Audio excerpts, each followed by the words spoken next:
Hello and welcome to Rajya Sabha TV. I'm Tina Jha with news tonight. In the next 30 minutes, I'll be taking you through the day's biggest news stories from across India and the world. Our top story tonight, Finance Minister Nirmala Sitharaman on Friday announced a major relief for small taxpayers after chairing the 40th GST Council meeting via video conference. This was the first meeting of the GST Council after the COVID-19 lockdown. More details in this report. The 40th GST Council meeting made some important recommendations. They included no late fees for all those who have no tax liabilities but who have not filed their returns between July 2017 and January 2020. For small taxpayers with an aggregate turnover of up to 5 crore rupees, the rate of interest for furnishing late GST returns for February, March and April 2020 beyond July 6, 2020 has been reduced from 18% to 9%. Small taxpayers will have to pay no interest for furnishing late GST returns till July 6, 2020. After that, the interest rate has been reduced to 9% till September 30th, 2020.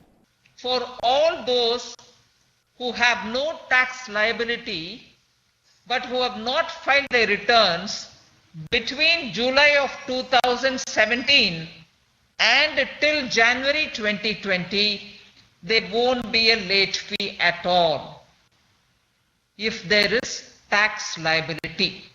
The earlier one is for people who have no liability but who have to file their returns. This one of capping the late fee to 500 rupees to the maximum is for those who have not filed but who have a tax liability. So if you had a tax liability, you will have to pay 500 rupees. And that's the maximum. It's been capped at 500. The government also allowed taxpayers who could not get cancelled GST registrations restored in time to apply for revocation of cancellation of registration up to September 30th, 2020. Those GSTR freebie returns which are getting furnished between 1st July 2020 to 30th September 2020.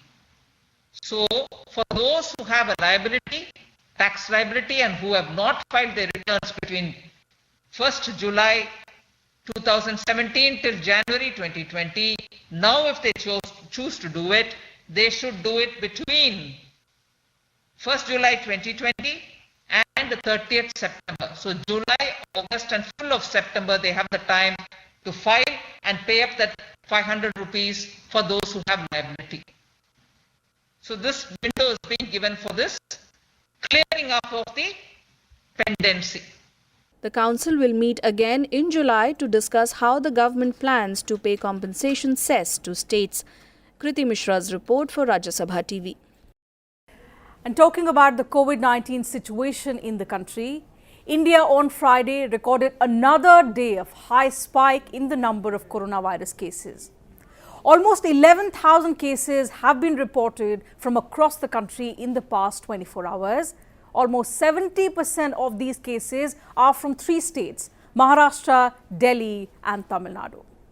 But the good news is that the recovery rate now exceeds the number of active cases in the country for the 3rd straight day. India on Friday reported 10,956 new COVID-19 cases in a day, taking the total number of cases to 2,97,535. The death toll rose to 8,498 with a record single-day spike of 396 fatalities. The number of active coronavirus patients in the country now stands at 1.41 lakh, while over 1.47 lakh people have recovered. The recovery rate has also improved to 49.47%. Meanwhile, Maharashtra, Tamil Nadu and Delhi continue to report the highest rise in active cases.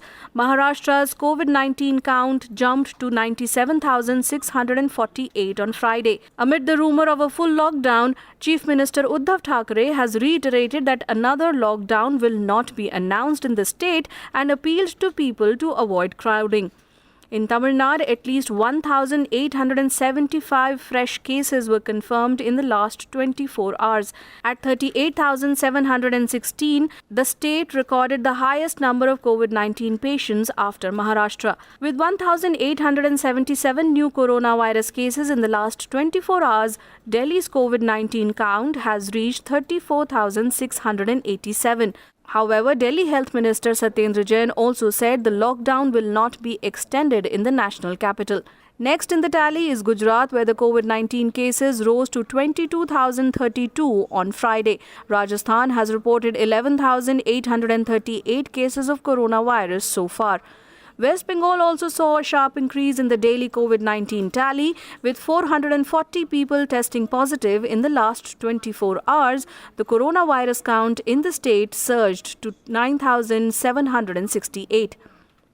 Meanwhile, the Madhya Pradesh government has announced that markets in the state capital Bhopal will remain closed on Saturdays and Sundays in view of an alarming rise in the number of coronavirus cases. The coronavirus case count in Madhya Pradesh reached 10,241, with Bhopal reporting 2,012 cases so far. Punjab Chief Minister Amrinder Singh has also ordered stricter lockdown on weekends and public holidays. He said industries, however, will be allowed to function normally on all days. Kerala has come out with new guidelines for COVID-19 related quarantine and redefined rules for declaring fresh containment zones. As per the new guidelines, those coming from abroad can go home after giving an affidavit, but they have to strictly follow the quarantine conditions. No major spread of coronavirus has been traced to the return of migrant workers to their home states. This has been revealed in the latest data shared by states like Uttar Pradesh and Bihar, which have received the highest number of migrant workers in the past few weeks. The stringent nationwide lockdown to fight the coronavirus pandemic in March led to an exodus of migrant workers to their hometowns. While accurate data is unavailable, various government estimates put the figure between 26 lakhs and 97 lakhs. Some figures indicate that 1.2 crore people travelled in state-run buses and trains. According to the 2011 census figures, internal migrants in India number about 45.36 crores or 37% of the population. This includes interstate migrants as well as migrants within each state. The recent exodus was largely due to the movement of interstate migrants. However, despite the rising COVID-19 cases, data from major states indicates that among migrant workers, COVID-19 cases are few. Uttar Pradesh saw over 25 lakh migrants return home, but only 12,000 tested positive for COVID-19. The state has tested over 1 lakh samples of migrants, only 3.26% samples tested positive. Bihar has just over 5,000 confirmed COVID-19 cases. Of these, 4,143 are migrants who returned after May 3rd. While this accounts for 71% of the cases in the state, the figure is negligible when accounted for 30 lakh migrants who returned home. Over 14 lakh migrants also underwent mandatory institutional quarantine. According to the 2011 census, Uttar Pradesh and Bihar have the highest migrant population of nearly 20.9 million people. In contrast, cities like Delhi, Mumbai, Pune, Chennai and Indore continue to have increasing numbers of containment zones with steady stream of new cases even after 3 months. Bureau Report, Rajya Sabha TV. India has launched phase 3 of the Vande Bharat mission after more than 1,65,000 Indian nationals returned home under the first 2 phases of the biggest repatriation exercise. The third phase of the mission was launched on Thursday. On the second day of the third phase of the Vande Bharat mission on Friday, around 3,000 people are expected to arrive from different parts of the world. A special flight carrying 246 passengers from London reached Kolkata via Delhi at 2:25 p.m. An Air India flight from San Francisco is bringing home 223 passengers to Delhi and Bangalore. Meanwhile, an Air India flight will leave from Helsinki for Delhi tonight with 243 passengers on board. Another flight from Toronto will bring home 319 passengers. On day one on Thursday, nearly 3,474 Indians returned from different countries. Phase 3 of the mission will last till the 2nd of July, and a total of 432 international flights will evacuate Indians from 43 countries. A total of 29 flights from private carriers, including 24 from Indigo, 3 from Go Air and 2 from Vistara, will also operate under this phase. Even as Phase 3 began, some states have laid down a new set of quarantine rules for incoming international passengers. Upon arrival, passengers will now have to take into account the different rules related to quarantine and entry passes into various states. In Delhi, international passengers will have to undergo mandatory COVID-19 testing and 7 days of institutional quarantine. In Maharashtra, all passengers need to download the Arogya Setu app and furnish self-declaration on arrival. All passengers travelling to Tamil Nadu need to register on the state website and apply for Tamil Nadu e-pass. Passengers can also opt for home quarantine of 14 days. In Andhra Pradesh, passengers need to enroll on spandana.ap.gov.in before buying the ticket, and symptomatic persons will have to go to institutional quarantine where they shall be tested on arrival. In Kerala, expat returnees can now stay under home quarantine for 14 days as the state has revised mandatory institutional quarantine rules. While in Uttar Pradesh, international passengers will have to undergo 7 days of mandatory institutional quarantine where they will be tested for COVID-19 and then will be allowed to go for home quarantine if they test negative. In Punjab, international passengers will have to undergo 7 days of mandatory institutional quarantine. The Indian Railways has received requests for 63 more Shramik special trains from various states. 32 of these are from Kerala. A Railway Ministry spokesperson said Kerala, Andhra Pradesh, Karnataka, Tamil Nadu, West Bengal, Gujarat and Jammu and Kashmir have sought these trains. 23 destinations are from West Bengal. Indian Railways had earlier told state governments that it will continue to provide Shramik special trains within 24 hours of their demand. The Railways has run over 4,277 Shramik special trains so far. It has carried approximately 60 lakh people to their states since the 1st of May. Nagaland has created history by arranging the Shramik special train covering 4,322 kilometers, the longest known route in India. Union Minister of State for Railways Suresh Angadi said the train carrying citizens of Nagaland departed from Thiruvananthapuram on 9th of June and will reach Dimapur train station on the 13th. The Supreme Court has taken serious note of non-payment of salaries and lack of accommodation to doctors and other essential workers engaged in the fight against COVID-19. Hearing a plea filed by a doctor on non-payment of salary, the court said the issue must be settled by the government and courts must not get involved in the matter. Expressing its view on the plea, however, the top court said, in war, soldiers should not be made unhappy. The frontline workers in the fight against COVID-19 are our soldiers, and therefore to address their grievances, the concerned departments need to travel an extra mile and channel some extra money. Appearing for the centre, Solicitor General Tushar Mehta said that if there are better suggestions coming forward, they can be accommodated. The matter has been posted for further hearing on the 17th of June. The Supreme Court said on Friday that no coercive action can be taken against companies that have not paid full salaries to their workers during the coronavirus lockdown. A 3-judge bench said industries and employees need each other and should sit together to arrive at a settlement on wages. The bench directed state governments to facilitate such a settlement process and file its report with labour commissioners. The top court also said people willing to work should be allowed to work, notwithstanding the disputes regarding wages. It also asked the centre to file an additional affidavit within 4 weeks on the legality of Home Ministry circular that mandated payment of full wages during the lockdown period. In March, the Home Ministry had asked all employers to pay wages to their workers without any deduction for the period their establishments were under closure during the lockdown.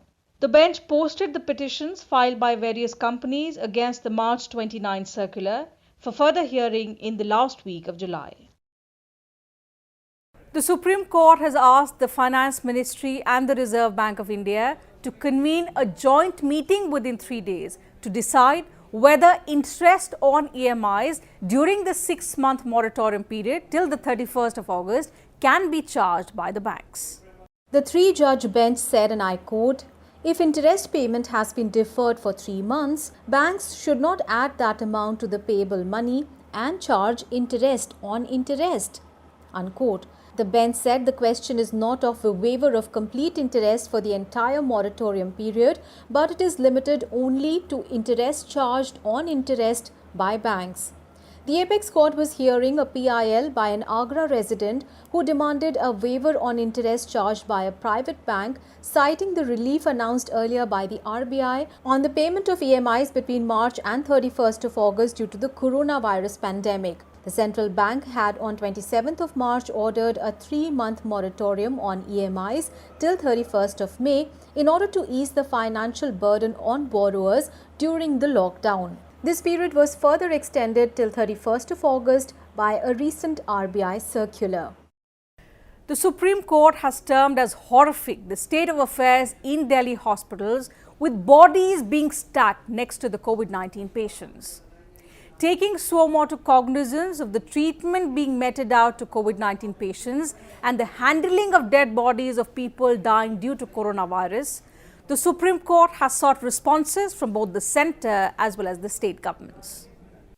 The top court observed that hospitals are not giving due care about keeping dead bodies and not even informing family members about the death of patients, due to which they are unable to attend the last rite. A 3-judge bench of the apex court also questioned the Delhi government on fewer COVID-19 tests being conducted in the national capital. Issuing notices to the centre and different states, the court said the guidelines of the central government are not being followed. It directed the chief secretaries of states to take stock of the patient management system and submit status reports regarding hospital staff and patient care. The Supreme Court has asked the centre and the airline companies to discuss ways to provide full refund for tickets that were cancelled during the COVID-19 lockdown. A bench of Justices Ashok Bhushan, S.K. Kaul and M.R. Shah asked the centre to take a stand on the issue. The court was hearing a PIL seeking refunds for both domestic and international flights cancelled during the lockdown. The petition said instead of providing a full refund, airlines are providing a credit shell for tickets valid up to 1 year. Stating that this is in violation of the DGCA's civil aviation requirement of May 2008, the PIL urged the court to declare the action of airlines illegal. At the hearing, the Supreme Court asked, why should credit issued by the airlines be limited to a short period or even for the same route? The bench observed that the affected passengers should get at least 2 years to use the credit amount. The Supreme Court has sought reply from the Civil Aviation Ministry and asked the government and airlines together to devise modalities for refund. The court will hear the case again after 3 weeks. Telemedicine is now covered under your health insurance plans.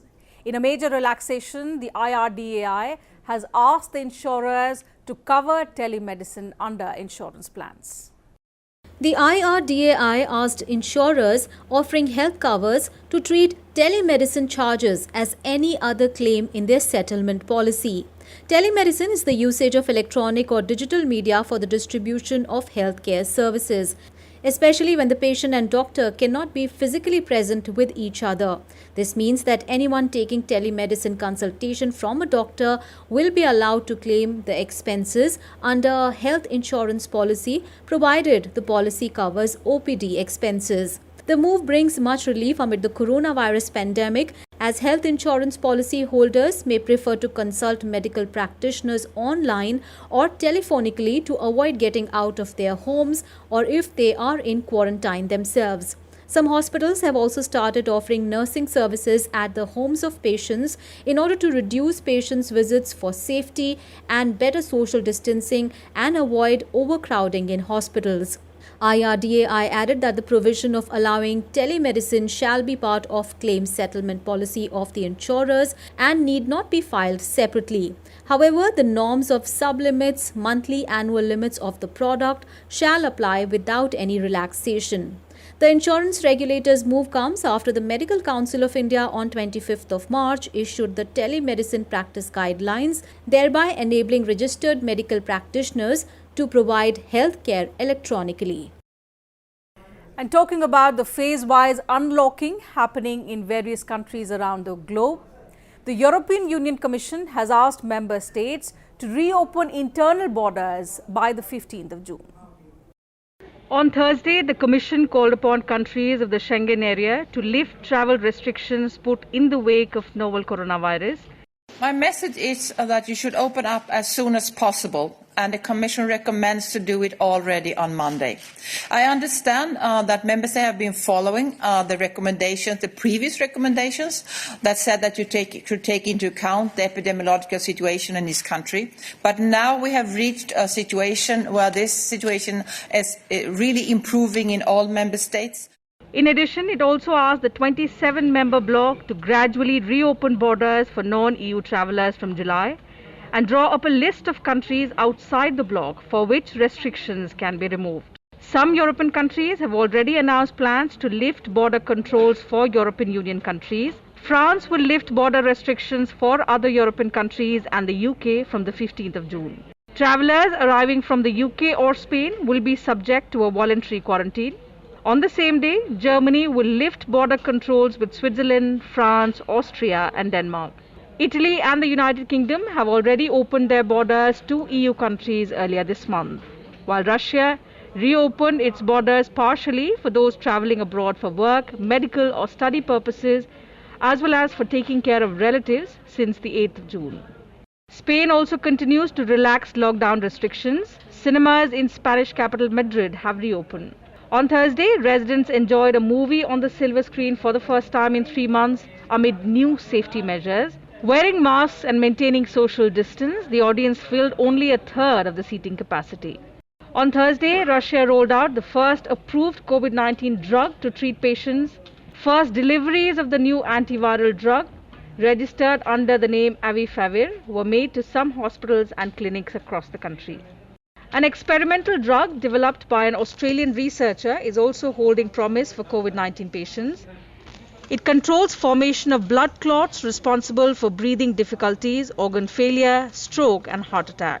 Following successful phase 1 trials in 72 healthy patients, researchers now plan to move into phase 2 trials by testing its effectiveness and safety in critically ill patients. Meanwhile, American states continue to roll back lockdowns despite rising coronavirus cases. Confirmed COVID-19 cases in the United States crossed over 2 million, with 1,16,035 deaths. The global death toll has surpassed 4,20,000 with over 7.6 million infections.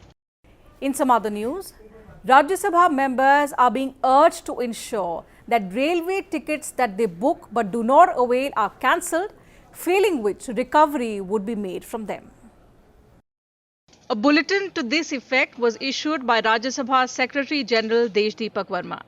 It comes in the wake of the Rajya Sabha Secretariat having to pay huge amounts for multiple journeys that were booked but not undertaken by both sitting and former members.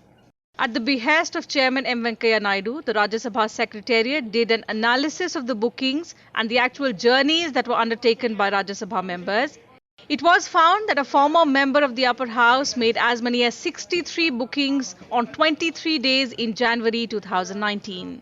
While the 63 bookings cost as much as 1,69,005 rupees, the former member travelled only on 7 occasions, the total train fare coming to only 22,085 rupees. The Rajya Sabha Secretariat in effect had to pay an extra 1,46,920 rupees or 87% of the ticket fare to the railways.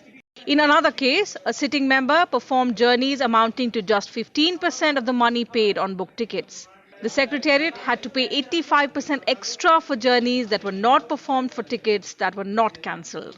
For 2019, the railways sought a payment of 7.8 crore rupees from the Rajya Sabha Secretariat. This is 1/3 share the total cost of train travel by sitting and former members of parliament, their spouses and companions. The rest 2/3 cost has to be paid by the Lok Sabha Secretariat. For some years now, Rajya Sabha members are being advised to avoid multiple train bookings and cancel unused bookings. The Railways is also changing software to identify train bookings by the house to which individual members of parliament belong. The new software is likely to be operationalized soon. In an interesting phenomenon, water in Maharashtra's Lonar lake has turned pink.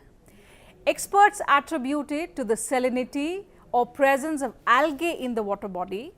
Some scientists also say that lack of activity or disturbance during the lockdown period may have caused the color to change.